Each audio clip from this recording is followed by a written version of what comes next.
subjects, everything from, you know, paranormal, like ghosts, hauntings, hopefully UFO stuff, things like that. So, you know, we'll get different people in, we'll have different workshops, equipment, and all sorts of things. So, trying to make it for people that are into the paranormal, maybe don't have that option to get to meet other people. So, you know, we'll be we'll have a light lunch, chat to each other. You know, you might, you never know, you might make a new friend. So I hope that that you enjoy it. So, you see two owners here. APS is the Australian Paranormal Society, and Spiritech, which is Paul over here, good mate of mine, brother of mine, for many, many years. So Paul has, let's get started, but first thank you. Big thank you to Paul. Paul organised this hall, Paul runs this hall, which is being all renovated, and he's fantastic. So anyone who doesn't know, we have toilets over here, tea and coffee over here. There's some waters down the back if anyone wants a drink, and then on the breaks we'll have the stalls running, so you can go and have a look, and if you're interested in any of that sort of stuff, you know, we can help you out. But a big thank you to my crew, my Amanda, which is Amanda and I run the Australian Paranormal Society. We're the founders, and the society's been running for about 15 years, over 15 years, but we've been investigators for many years. I'm 39 years in, and Amanda, I think probably that's 37? 33, sorry, 33. She's a lot younger than me. I'm an old fella. So, you know, it's something part of what we do is try to, you know, connect with the public, connect with people that, you know, aren't in teams or aren't, you know, don't have that connection, education, as well as helping in research. So, you know, it's for us, this sort of thing is great when we can connect with other people and you can ask questions. And there's other investigators here. We've got Kelly from Epic Paranormal, we've got John over here from Hide and Seek. Is that right? Sorry, we haven't told you his names. We've got my mate George here, who's an author, ufologist, guy we've got to speak to, if you're interested in that sort of stuff. You know, there's a bunch of other people here that are interested in paranormal. So, chat, and Paul's been around forever, so, you know, same with Amanda. My son Joe is the one who probably checked you in if it wasn't me. He's the good fella, the bouncer, so don't muck up. But no, he's a good guy. But he's been here since he was a child. He's had some amazing experiences, both here and overseas. Big thank you to him. He's always my support. You know what? We'll get started here. How does that sound? So, Ghost of Arrowdale Asylum. How many people have been to Arrowdale? Quite a few, yeah? Did you just have an experience? Yeah, a few people? Cool. You know, it's a great place. We'll talk about this, but how is that? Look, Sarah, this one over here, so Sarah. We were running a tour and I had Sarah Chunichero. Anyone know Living Life in Full Spectrum? Anyone been to Black Rock House? Yep, Sarah from there. She's a good friend of ours, she's family to us. And we were doing a tour, she was with me, and I was taking people through, we were down on the ground floor, and we heard a group of people coming through up above, really loud. And we sort of got a little bit pissed off, because we were the only ones supposed to be in there. When I finished, and I went to the Brampton Gaming building, saw everyone off, there was one of the guys still there. And I said, we were just in the women's ward, why are there people in there? We were the only ones supposed to be in there. They said, there's no one else in the building, no one else in the asylum, just you guys. So, you know, the place holds memories and holds spirits. This one here is turn off the tech. Sorry, Paul. I'm big on people using equipment that can actually record or have a camera recording and using their own senses as well. I'm very much wanting people to experience the environment they're in, wherever we are, whether it be an asylum, whether it be a house, whether it be somewhere else. And I actually had a group of investigators come through, all people that have been in the field, you know, a fair bit of time, good amount of time, and they were looking, they had their gadgets out, I can't remember what they had, and many of them were looking, Joe was there, but many of them were actually just looking at their gadgets, so their eyes are down. And I kept kept saying to them, look around you, experience what's out here. And they weren't, they were just focusing on what was in the hand. And I said, right, crack the little bit. I said, probably a year away. Right? Probably a year away. Turn off your torches. Right? We're just going to stand here in the dark and just listen and see and feel.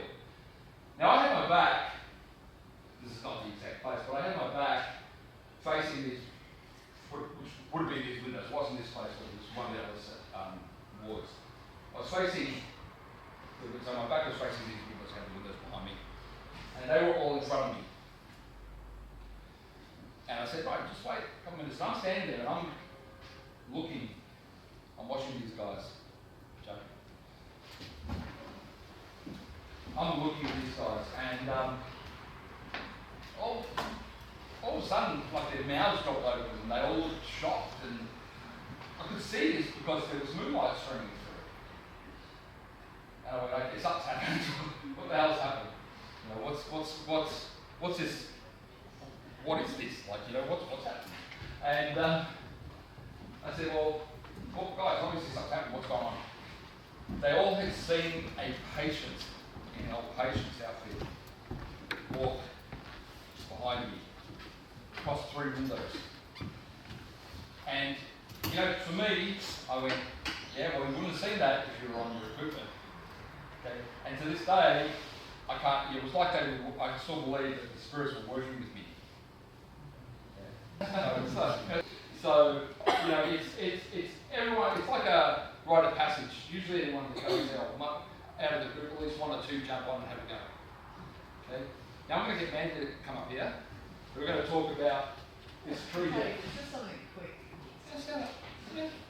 So this tree has significance.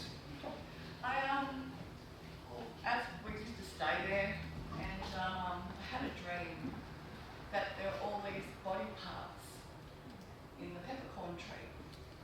Anyway, we couldn't find anything to verify my dream.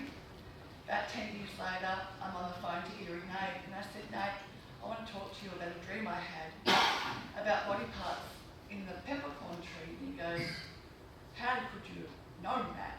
And I said, well, do you have any information that can corroborate that? And he said to me, I read something once, it's not on public line, but they used to do experiments that they weren't meant to do, and they used to cut body parts up and dry them out in the peppercorn tree. So I actually dreamt about that, and I thought that was really... It wasn't an article, it's something that he read through notes that was not online. One little paragraph, he just said, how would you have known that? I thought that was very interesting to share. So, the peppercorn... Accepted by the police when Some police, yes, and some police absolutely not. you get a lot of pushback. I do get a lot of pushback. It can be very difficult, but you just got to keep on persevering. If you do this work, just keep doing it. If you believe you've got recordings or even voices of the dead, send the recordings in and say, this is the feedback that I'm getting, this is the feedback that I am continually getting, please look into it. They have it, is it a duty of care that they have to actually look into whatever name comes through. Sorry, I get a bit nervous. I'm used to talking to dead people, not live people. You would be aware of Alison Dubois. She's the one that does. Yes. Yeah. So they accept her. Yes. She had to fight to be accepted. Absolutely. She fights sexist images And if you just keep giving the good old information and they get some little hit, they're like, wow. One gentleman, he's very high up in the Sydney Police. I put in information to Crime Stoppers in less than 24 hours now. That's a big deal. He's on the phone to me and he says, you've got my attention, Amanda, the name you've given is on our list at the bottom, but it's never been ever sent out to the public. Nobody knows that name. I said, well, you can take that name right from the bottom and put it up the top because that perpetrator killed this individual young boy. Great book. How did you, what got you into it? How did you start in the field? Oh, probably TV when I was a kid. You know, there was a TV program called The Outer Limits. Yeah.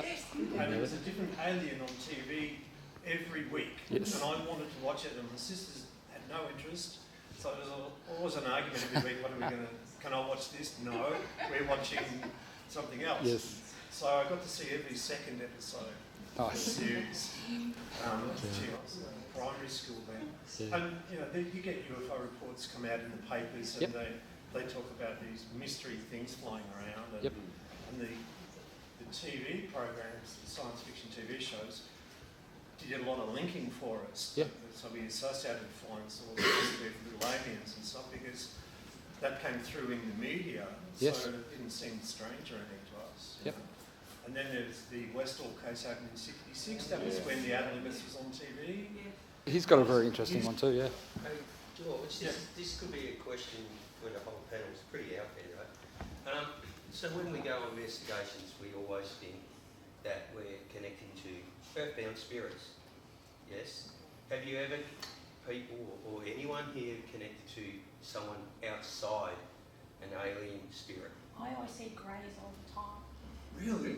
Yeah, like instead of just earthbound, as an alien spirit has come through. A lot of people talk about when they meet these creatures, they don't actually speak, but they hear what they're thinking. They don't Telekinetically, yeah. telepathically. Telepathically, that's it, yes. It goes Sorry. on all the time. And then it's such telepathy. Look, that's something that it's very well documented. Hundreds and hundreds of cases of people they get some sort of. It's like they know what you're thinking and you know what they're thinking. It's just fluid conversation, but it's not words. It's just feelings and but ideas. You know, just like words, and you can actually hear it like words. Someone's gone hold. Yes. What's the process of your equipment? How do you test it? Basically we build the equipment and then we go out and field test for extensively, usually for 6 to 12 months. And then bugs get worked out and go back and changed and fixed, and then we go back out, and that's usually what we do. And if you're lucky enough, and I know you've seen stuff early, and Absolutely. normally you don't know what it is though, right? I got a- It's box. Yeah, I get I get a bit. I like it. It's exciting. It is. All the conversations were written down and said I think it right. Yeah, so everything's weirder than we think. Oh, I've got a question for you. So, as a paranormal investigator, we're the silly people that when we hear a noise in the basement, we go towards it. If you had an opportunity to get into a UFO and go off with it, would you do it? That's a really good Hell question. yes. Oh my God. Well, Yeah. for years I would have said, yeah, definitely, I'm going. I'd give it a Well, whirl. you're retired now, so you've got lots of time.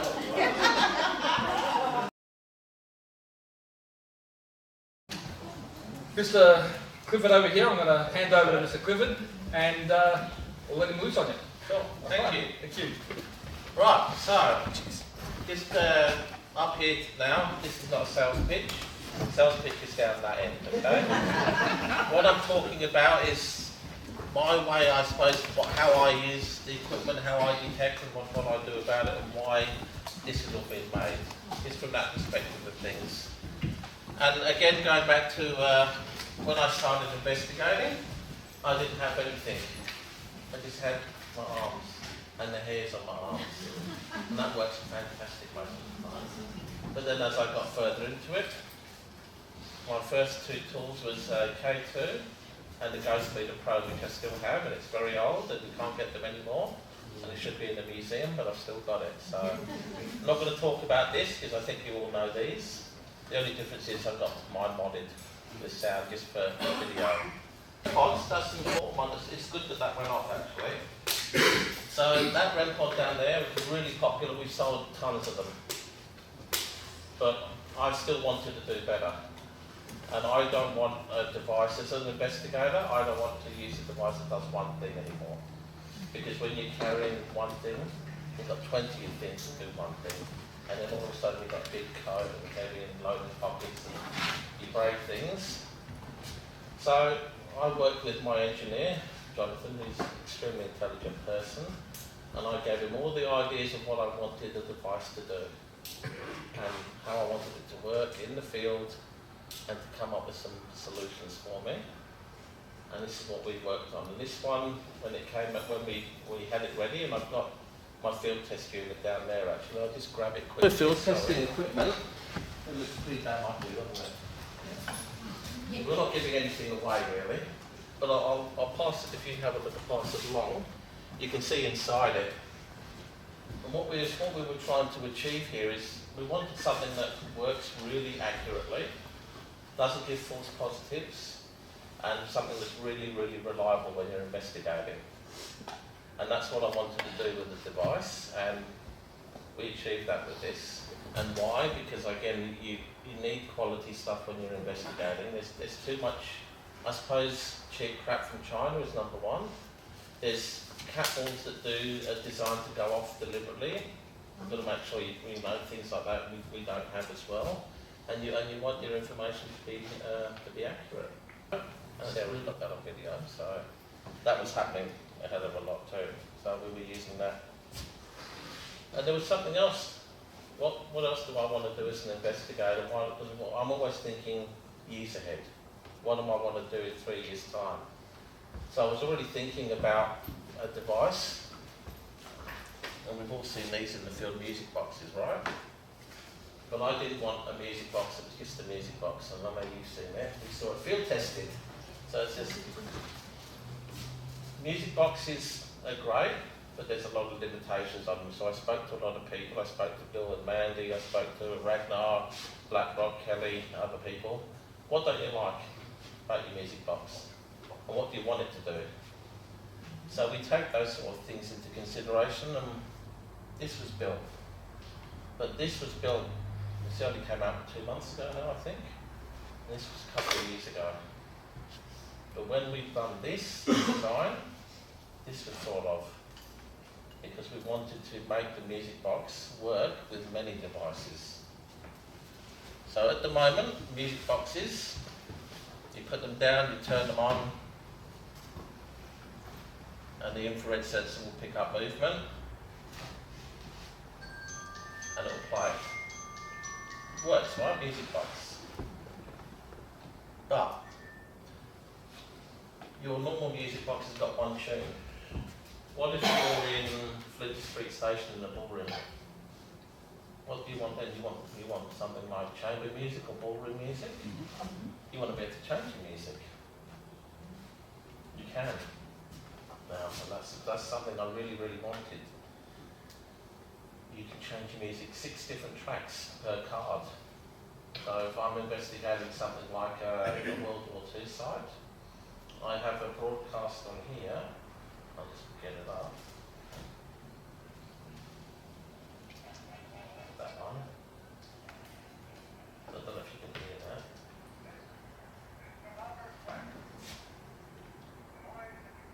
So it's a music box, it doesn't have to have music, right? You've got to think, what am I investigating, what's the period? So when I'm at Trades Hall, I was playing different sounds again, relevant to the site that I'm investigating.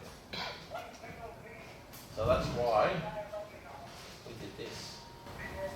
So, temperature change in the room, it was on par with everything that was going on with what we were saying. And any questions we asked, it would rise, lower, come closer, can you come closer to that and make it go off? And we did all that, and it was amazing.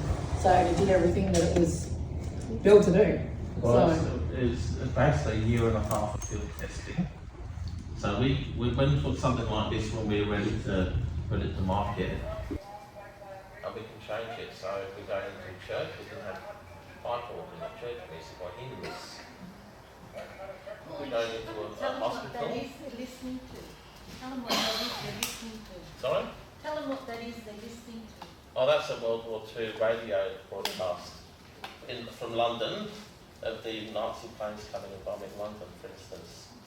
That's different, you can change it to suit. So it's very flexible.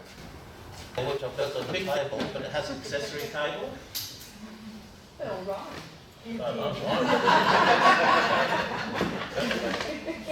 has accessory cable. When you plug it in, it actually lights up so you can see what you're doing in the dark. Thank you, Marie. I don't know if you see it from here or not, but Good job, man. we pay it too well, don't we? So if I plug it in now, I'll set this one on. You can see it sliding up. I don't know if you can all see that or not. So this is now the trigger for the music box. Now for me as an investigator, that is an absolutely fantastic thing because I couldn't do it any other way. So if spirit went to that, you'll know. Yeah. Because sometimes we know that when we go and investigate, you might have an EMF meter and you get nothing. And you might have a static field meter another time and that goes crazy. I've done an investigation, I've got a place in the city where we had a static device and it went nuts, but nothing else worked and Yep. static did. Absolutely.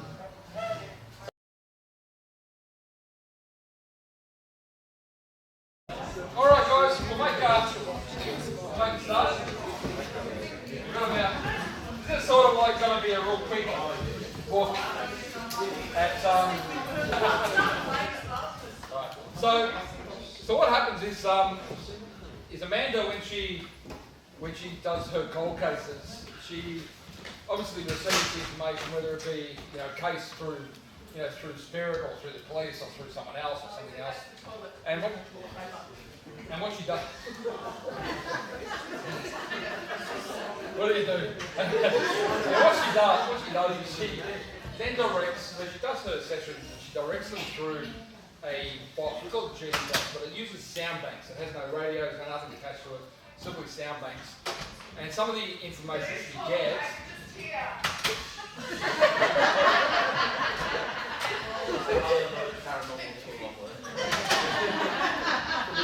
You done? The man had no toilet paper. So you didn't expect a comedy show, did you? Alright, so the Voices of the Dead is actually a presentation we do. So I'm going to run it through this pretty quick. Right?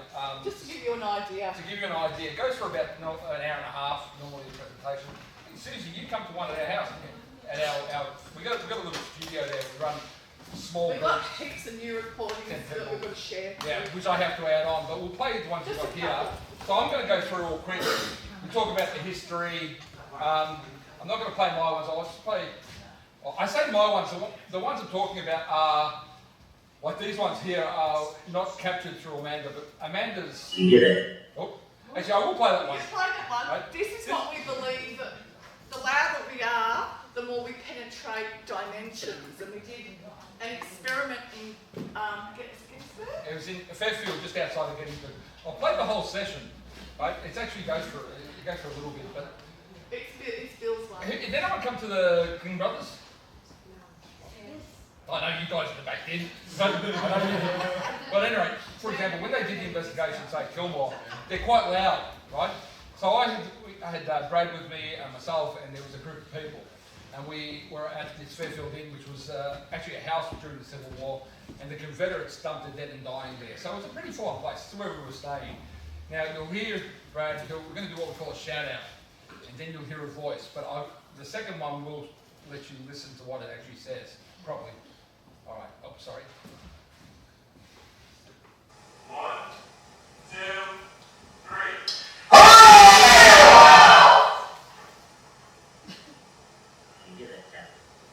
All right. Did you hear that? Do you hear that, Captain? After that loudness? Say again? You scared? All right. So I'll play that. Do you hear that, Captain? This is this one here is one of Mandy's. Now, a lot of stuff she catches aren't to do with her cold cases. Okay. My mother, her name was Nola. We captured this about 2 weeks after she passed. Now the voice on it, it actually sounds exactly like a lady used to come and sit with her. She was a carer, but she didn't do anything. She didn't have to do anything at the house because Mum was I passed. did everything. But she used to sit down and have a chat to her. And the lady that says it is exactly the same voice, so maybe they mimicked the voice. But anyway, we'll play it. Can we turn that down a little bit, Paul? Yep, what's that from? That'll be alright. Thanks, man. So, quite interesting. Now, which ones do you want? This is my little one in spirit. I have 3 in spirit. Hello, darling. How are you, sweetheart? Did we all hear that? Yeah. Is this hello, mummy? Yes. Alright, High Priestess. They give Mandy nicknames on the other side, and this is one of them. Hi, Priestess. So all these are spirits, and the only thing we use is sound banks. This is the one I should focus on. So this is quite sad. I asked this lady about, you know, the last moments, like what do you think about in your time of death or even after your death? And she told me this. Your wishes are your last memories. Your wishes are your last memories, which is quite sad. All right, guys. Well, that's That's a little bit extra for you. That was just a bit of extra. All right. I hope you enjoyed that. I will get out of my comfort zone because I usually don't do this, and I will do another one of these, and I'll go right into detail. So and with newer recordings and all that stuff. Yeah. So Mandy doesn't get up and talk. She doesn't like that. She doesn't get out of the crowd. So you must make her feel comfortable, guys. So all right. So we're gonna door prizes, and but before that, what I want to say is thank you guys for turning up to the first Paranormal Dayz, day 1, as I said. but anyway. I hope you enjoyed it. I think it's been a great day. Great people, good, chatting to all you guys and catching up with people you know and new people. And the way I want to do it is we want to run this on a regular basis. I'm not sure how often at the moment, but everyone that's come today will get 10% off any further Paranormal Dayz. All right, that's my gift to you. All right, so if you're interested in coming to the next ones, you'll get 10% off. I'll send you a code. Use the code. And I might even do a live session here if you wanted to. Yeah, we'll do a live session. We will have. I'm looking at having different things. I'm looking at having, like George talking about UFOs, different aspects of the unknown of the our world. Yeah. And again, before we do the door prize, I really do want to thank Paul and Spirit Tech. Thank you. For setting it all up. The guys, Amanda, Joe, and that, Al got here late, so.